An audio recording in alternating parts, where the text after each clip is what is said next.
नमस्कार। आज हमारा गंतव्य है मध्य पाषाणकालीन शैल चित्रों का विशाल संग्रह कबरा पहाड़ी। कबरा पहाड़ी रायगढ़ रेलवे स्टेशन से लगभग 13 किलोमीटर दूर आग्नेय कोण में स्थित है। वैसे तो मैं प्रायः अकेले यात्रा करता हूँ, पर आज हमारे साथ हैं श्री वैष्णव जी। हम यहाँ पहाड़ मंदिर के निकट से जोरडा पंडरी पानी को पार करते हुए पहुँच सकते हैं।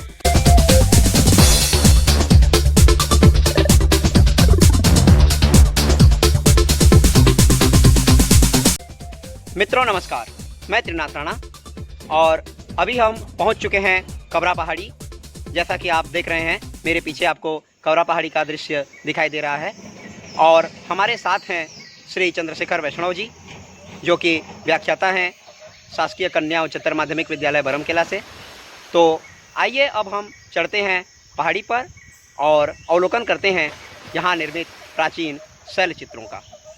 अब यहीं पर आकर के हम यहीं पे गाड़ी को लॉक करेंगे और पीछे इधर से ये रास्ता जो है हमारे कबरा पहाड़ी के ऊपर जाता है, तो यहीं से हम चढ़ना प्रारंभ करते हैं। रास्ते में चलते हुए हमें बहुत ही सुंदर वृक्ष, लताएं इत्यादि देखने को मिलते हैं। जैसा कि आप देख रहे हैं, कैंपनोस्पर्मा इस वृक्ष का नाम है।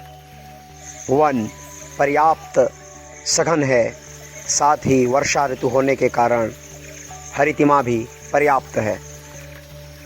वातावरण में तापमान एवं आर्द्रता दोनों उच्च हैं और यहाँ विराजित है कबरा पहाड़ी अपने संपूर्ण वैभव के साथ।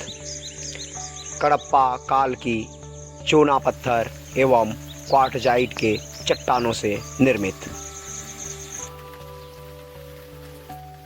इस विशाल पहाड़ी को आदि मानवों द्वारा चित्रपटल के रूप में प्रयोग किया गया है। वर्तमान में हमें यहाँ देखने को मिलते हैं अनेक गैरिक रंग के शैल चित्र। पुरातत्वविदों के अनुसार इनका अंकन समय मध्य पाषाण काल है। इनमें से कुछ चित्र प्राकृतिक विषमताओं के कारण धुंधले हो चुके हैं व कुछ को यहाँ आने वाले लोगों ने क्षति पहुँचाई है। आइए इनका क्रमशः अवलोकन प्रारंभ करते हैं वाम पार्श्व से। पटल पर प्रदर्शित हैं कुछ धुंधली किंतु सुंदर ज्यामितीय आकृतियाँ। कुछ पशुओं का भी अंकन है। ये लिपि भी हो सकती है और कलाकृतियाँ भी, हम केवल अनुमान लगा सकते हैं। हजारों वर्षों से अपने अस्तित्व को संजोए हुए ये ज्यामितीय आकृतियाँ, और इसी के पार्श्व में संभवतः कोई जीव। यहाँ अंकित है तेंदुए का चर्म सदृश आकृति एवं विविध प्रकार के पशु। कोई हिरण हो सकता है, कोई गाय, और यह संभवतः एक सूकर हो सकता है। विविध आकृतियां आप देख सकते हैं। पत्तों के बीच से झांकती हुई एक ज्यामितीय आकृति, और ऊपर कुछ और धुंधली आकृतियां। झाड़ी नुमा पादप के पीछे अंकित आकृतियां इस स्थान के परिचायक चित्र हैं। इस ऊंचाई पर चढ़कर देखते हैं। आप देख पा रहे होंगे कुछ धुंधले, कुछ स्पष्ट चित्र। ये शैल चित्र अत्यंत लघु हैं। उसी प्रकार के कुछ स्पष्ट, कुछ अस्पष्ट आकृतियाँ। गैरिक रंग की रेखाओं से बने कुछ ज्यामितीय आकृतियाँ, जिसके पार्श्व में अंकित है एक हिरण की आकृति। अपने वाम हस्त की दिशा की ओर ध्यान केंद्रित कीजिए। कुछ मानवाकृतियाँ दिखेंगी, और ये मानवाकृतियाँ जो अभी आप पटल पर देख रहे हैं, संभवतः नृत्य का दृश्य है। आगे घड़ियाल का अंकन इस स्थान की विशिष्ट पहचान। इसका सिर गोलाकार दर्शाया गया है और ऊपर कुछ विशिष्ट आकृति जो कोई लिपि हो सकती है। गैरिक रेखाओं का ज्यामितीय सम्मिश्रण और इनके मध्य अंकित हैं कुछ मानवाकृतियाँ। पार्श्व में कुछ और ज्यामितीय आकृतियाँ जो संभवतः लिपि भी हो सकती हैं और पार्श्व में एक हिरण का चित्र जिसके नीचे कुछ और आकृतियाँ आपको दिखाई दे रही होंगी। संभवतः ये भी कोई जंतु हो। अब हम देखते हैं वही घड़ियाल का चित्र जिसका विवरण हम पहले दे चुके हैं और उसके पार्श्व में अंकित हैं कुछ और पशुओं के चित्र। इस काले रंग पर मत जाइए, गैरिक रंगों पर अपना ध्यान केंद्रित कीजिए। गहरे रंग की एक और आकृति, लगभग समांतर रेखाओं से निर्मित एक जीव। कुछ अन्य जीवों में हम देख सकते हैं उभयचर भी और सरीसृप भी, साथ ही विविध ज्यामितीय आकृतियाँ भी, और यह चौपाया जानवर जिस पर अंकित हैं कुछ ज्यामितीय पैटर्न। पुनः एक बार इन पर दृष्टि डालते हैं। यह चित्र इस स्थान का परिचायक चित्र है जिसके विषय में मैंने पूर्व में इंगित किया था। ध्यानपूर्वक देखने पर इसमें हमें दिखाई देती हैं कई घड़ियाल, छिपकलियाँ, चतुष्पदी जीव, पहिए व अन्य ज्यामितीय आकृतियाँ। एक बार पुनः दृष्टि डालते हैं। विविध उभयचर व सरीसृप, विविध ज्यामितीय आकृतियाँ, घड़ियाल, छिपकलियाँ, चौपाए जीव, पहिए। पहिए के ऊपर कुछ दूरी पर एक छोटा पहिया, उसके ऊपर एक ज्यामितीय आकृति और एक चौपाया जानवर जो संभवतः कैमरे में न आ पाया है। इस स्थान पर अनेक छोटे छोटे जीव जंतुओं के चित्र भी अंकित हैं जिन्हें हम देख सकते हैं। डालियों के मध्य से झांकती हुई कुछ आकृतियाँ। गहरे रंग में कच्छप समूह।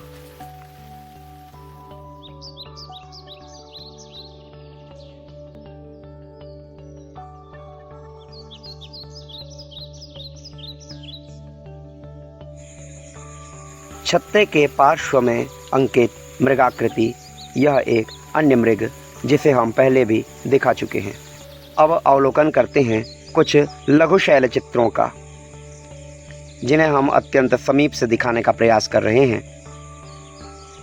स्पष्ट रूप से नहीं कह सकते कि ये किन वस्तुओं का अंकन है। हाँ, यह अंतिम चित्र एक चौपाए का है।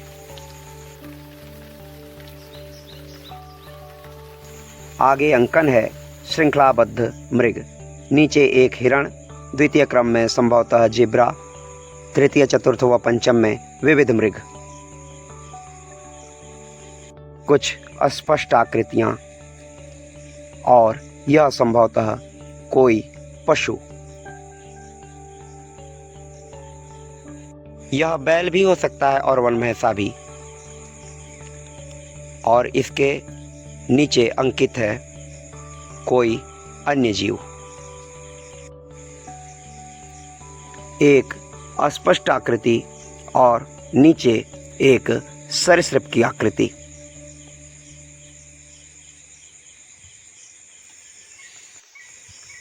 नीचे से लेकर ऊपर तक देखिए इस पहाड़ी की भव्यता।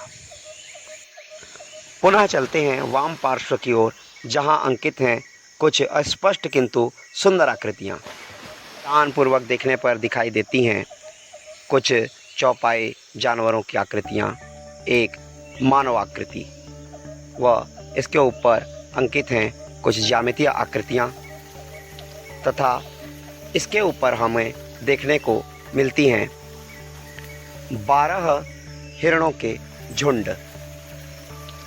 यदि आप ध्यानपूर्वक गिन सकें तो ये संख्या में 12 हैं, अधिक भी हो सकती हैं। यहाँ अत्यधिक ऊंचाई पर एक अश्व अंकित है।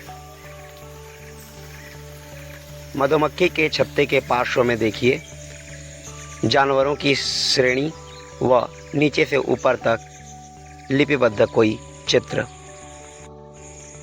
विद्वानों के अनुसार ये चित्र कलाकृतियां भी हो सकती हैं और लिपि भी। भाषा विज्ञान के विद्वान डॉक्टर भोलानाथ तिवारी के अनुसार लगभग 10,000 ईसा पूर्व से 4,000 ईसा पूर्व तक इस प्रकार की चित्रलिपि का विकास हो रहा था। उन्होंने अपने पुस्तक भाषा विज्ञान में इस प्रकार की लिपि का विवरण दिया है, जिनमें से कुछ आकृतियां यहाँ के चित्रों से मेल खाती हैं। अब देखिए कुछ लोगों के निराशाजनक कृत्य। यह स्थान जहाँ मानव सभ्यता विकास के प्रमाण अंकित हैं, वहाँ आकर कुछ लोग इस धरोहर को किस प्रकार क्षति पहुँचाते हैं। हजारों वर्षों में प्रकृति ने भी इन शैल चित्रों की वो दुर्गति नहीं की जितनी दुर्गति यहाँ आने वाले लोगों ने कर दी। ये चित्र मानव जाति के पूर्वजों के धरोहर हैं। इनकी सुरक्षा करना हमारा कर्तव्य है। इन चित्रों को देखने के लिए यहाँ आप आवें अवश्य, परंतु इनके ऊपर अपना नाम लिखकर इन्हें क्षति न पहुँचाएं।